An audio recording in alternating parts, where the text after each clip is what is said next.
Bonjour les Capricornes, j'espère que vous allez bien. Je suis heureux de vous retrouver aujourd'hui pour un nouveau format de vidéo, le tirage astrologique du premier semestre 2025. Pour ceux qui ne connaissent pas encore ce tirage, il s'agit d'un format qui combine l'astrologie et le tarot. Nous allons explorer ensemble les 12 maisons astrologiques, chacune représentant un aspect clé de votre vie, comme votre identité, vos relations, votre carrière ou encore votre spiritualité. Ce tirage couvre un semestre complet, donc n'hésitez pas à revenir le regarder régulièrement. Certaines choses peuvent ne pas vous parler immédiatement, mais elles prendront tout leur sens un peu plus tard au fil des mois. Aussi, pour ce tirage, je vous conseille de regarder votre signe solaire, mais aussi votre ascendant et votre signe lunaire, pour obtenir une vision plus complète des énergies qui vous entourent. Installez-vous confortablement, prenez un thé ou un café et préparez-vous à recevoir les énergies et les conseils pour ces prochains mois.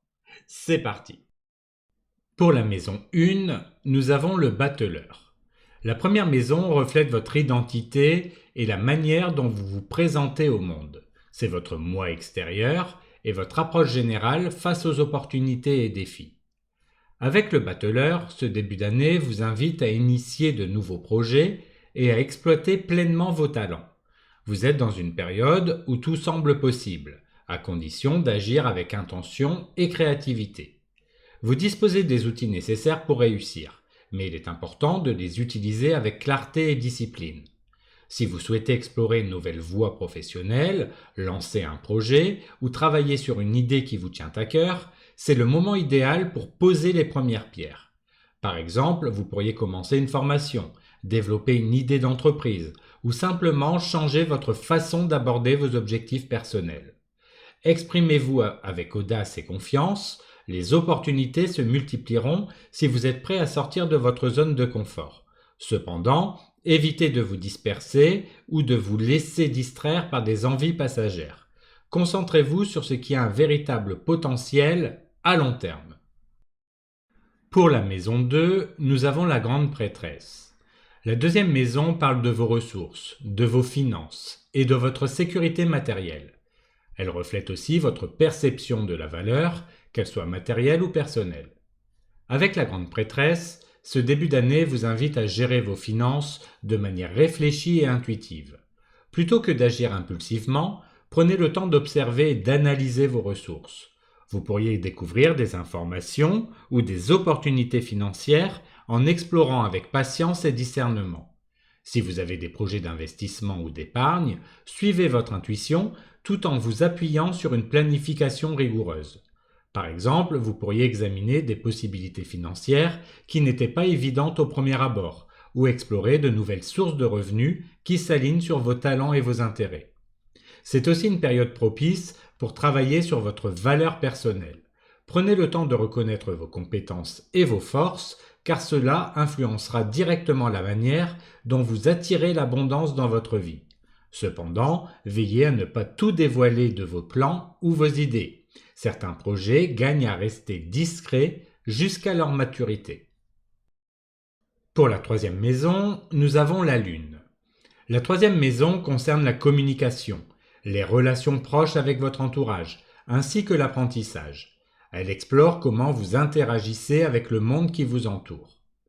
Avec la Lune dans cette maison, ce début d'année peut être marqué par des incertitudes ou des malentendus dans vos échanges.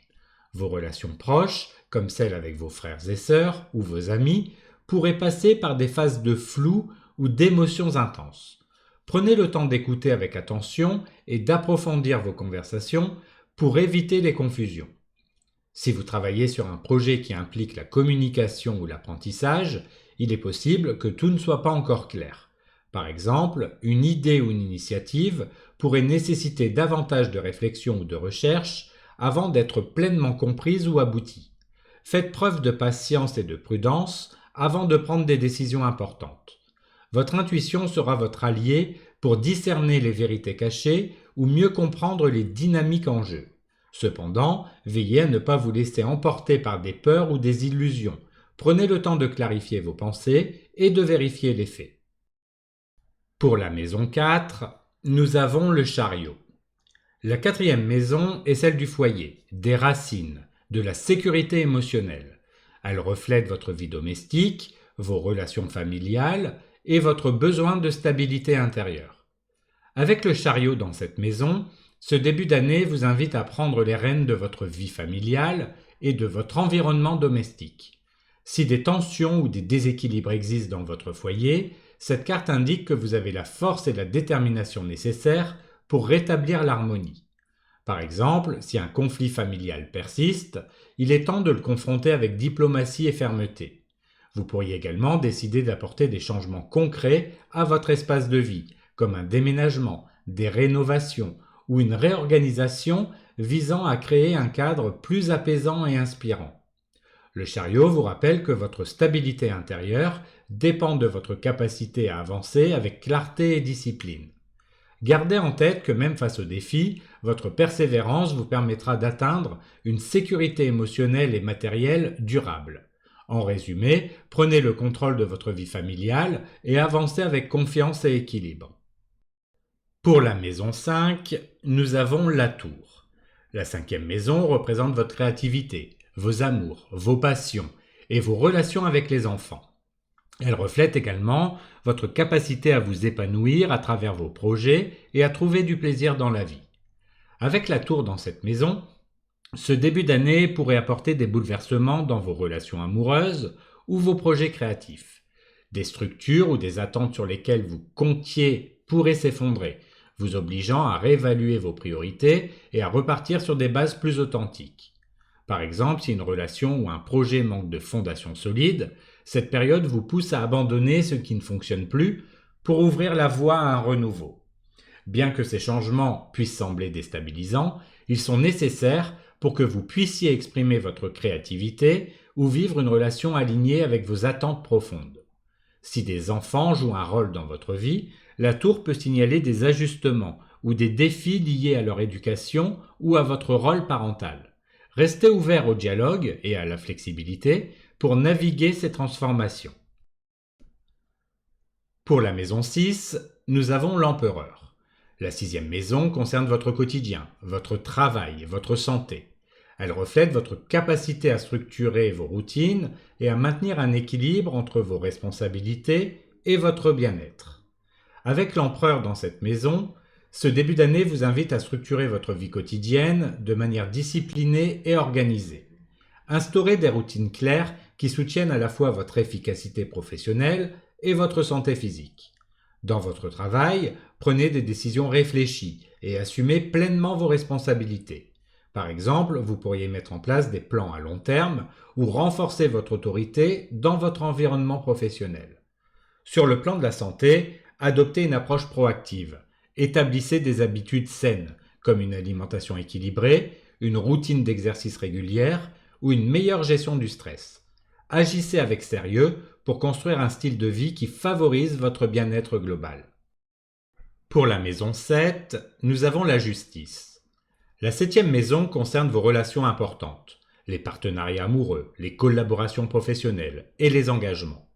Elle reflète l'équilibre et l'équité dans vos interactions avec les autres. Avec la justice dans cette maison, ce début d'année vous invite à évaluer vos relations avec objectivité et honnêteté. Agissez avec intégrité dans vos engagements, en veillant à respecter vos propres besoins et ceux des autres. Si des désaccords ou des tensions émergent, cherchez des solutions équilibrées en favorisant un dialogue clair et respectueux. Par exemple, si un partenariat semble déséquilibré, prenez le temps de réévaluer les termes de la relation et de poser des limites saines. Cette période peut également inclure des décisions importantes liées à des contrats ou à des alliances. Pesez soigneusement les options et assurez-vous que vos choix sont alignés avec vos valeurs. Pour la maison 8, nous avons le pape. La huitième maison représente les transformations profondes, les ressources partagées et les renaissances personnelles. Elle explore également votre rapport à l'intimité et aux finances communes. Avec le pape dans cette maison, ce début d'année vous invite à aborder les changements et les transformations avec sagesse et foi. Cherchez des conseils auprès de mentors, de figures d'autorité ou de personnes expérimentées pour vous guider dans des domaines complexes, comme les finances partagées ou les relations profondes. Si des situations émotionnelles ou financières semblent incertaines, prenez le temps de vous ancrer dans vos valeurs et vos principes. Par exemple, si vous gérez un héritage, un prêt ou une collaboration financière, assurez-vous d'agir de manière éthique et équilibrée. Sur le plan personnel, cette carte vous encourage à intégrer des leçons spirituelles pour surmonter les épreuves et en ressortir transformé. Pour la maison 9, nous avons la force. La 9e maison est celle de l'expansion personnelle, des voyages, de la spiritualité et des croyances. Elle reflète votre quête de sens, vos apprentissages et votre vision du monde. Avec la force dans cette maison, ce début d'année vous invite à affronter vos croyances limitantes et à explorer de nouvelles perspectives avec patience et courage. Si vous entreprenez un apprentissage ou un voyage, il pourrait être exigeant mais extrêmement enrichissant, vous aidant à développer une résilience intérieure. Prenez le temps de renforcer votre foi en vos capacités et de dépasser vos peurs ou doutes liés à l'expansion de votre vision du monde. Par exemple, si un projet éducatif ou une exploration spirituelle semble intimidant, avancez pas à pas avec confiance en cultivant une approche déterminée et équilibrée. La force vous rappelle que la persévérance et la maîtrise de soi sont les clés pour élargir vos horizons et atteindre vos aspirations intellectuelles et spirituelles. Pour la maison 10, nous avons le diable. La 10e maison concerne votre carrière, vos ambitions, votre contribution au monde. Elle reflète votre statut social et vos objectifs à long terme. Avec le diable dans cette maison, ce début d'année vous invite à examiner vos motivations professionnelles et votre relation au pouvoir ou au succès. Faites attention à ne pas vous laisser piéger par des ambitions excessives, des comportements toxiques ou des dépendances à des schémas qui ne servent pas votre bien-être à long terme. Si vous vous sentez contraint ou prisonnier dans votre carrière, identifiez les attachements qui vous limitent. Par exemple, évaluez si vous poursuivez vos objectifs pour répondre à des attentes extérieures ou par réelle conviction. Cherchez à rééquilibrer vos priorités et à aligner vos ambitions sur vos valeurs personnelles en vous libérant des influences négatives ou des désirs excessifs de contrôle. Pour la maison 11, nous avons l'impératrice. La 11e maison représente vos amitiés, vos collaborations, vos aspirations collectives et vos projets à long terme. Elle reflète votre rôle au sein des groupes et vos rêves pour l'avenir. Avec l'impératrice dans cette maison, ce début d'année est propice à nourrir vos relations et à investir dans des projets collectifs. Cultivez vos amitiés avec générosité et créativité en apportant votre soutien aux personnes qui partagent vos idéaux. C'est aussi une période idéale pour collaborer sur des initiatives qui nécessitent de l'imagination et un esprit de croissance. Par exemple, vous pourriez jouer un rôle clé dans un projet communautaire ou lancer une idée qui rassemble les autres autour d'une vision commune. L'impératrice vous encourage à semer des graines dans vos aspirations. Ce que vous commencez maintenant peut porter ses fruits dans les mois à venir. Prenez soin de vos relations et laissez votre créativité s'épanouir au service du collectif. Pour la maison 12, nous avons la roue de fortune. La 12e maison représente votre monde intérieur, votre spiritualité, votre introspection. Elle est également liée aux leçons karmiques, aux épreuves et aux transitions profondes. Avec la roue de fortune dans cette maison, ce début d'année met en lumière l'importance d'accepter les cycles de changement et de faire confiance au flux de la vie. Vous pourriez traverser des périodes de transition ou d'introspection où les événements semblent hors de votre contrôle, mais ces mouvements sont nécessaires pour votre croissance spirituelle. C'est une période propice pour lâcher prise sur ce qui ne vous sert plus et pour accueillir de nouvelles opportunités d'évolution intérieure. Par exemple, explorer des pratiques spirituelles comme la méditation, la pleine conscience ou des réflexions profondes sur votre parcours. La roue de fortune vous rappelle que tout changement, même s'il semble difficile, vous guide vers un nouveau chapitre aligné avec votre destinée. Voilà, c'est la fin de ce premier tirage astrologique pour le premier semestre 2025.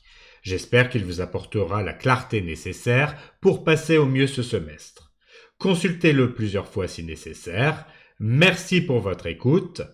Prenez soin de vous et à bientôt pour une nouvelle vidéo.